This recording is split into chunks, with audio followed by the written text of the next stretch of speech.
Welcome to this short video on how to make a slip knot. Now, slip knot is used to start 90% of crochet projects, so it's very important to learn how to do it.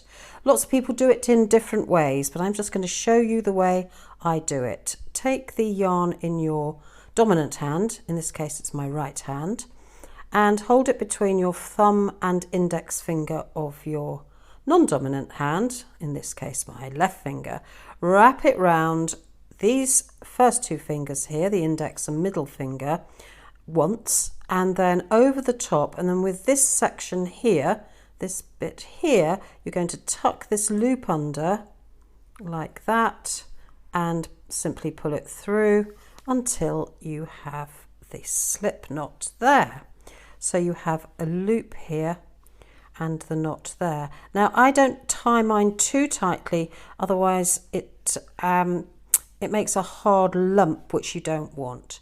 You can then take your crochet hook, insert it, and then as you pull the yarn, so the knot slips up until you have it next to your hook here, and you're ready to go.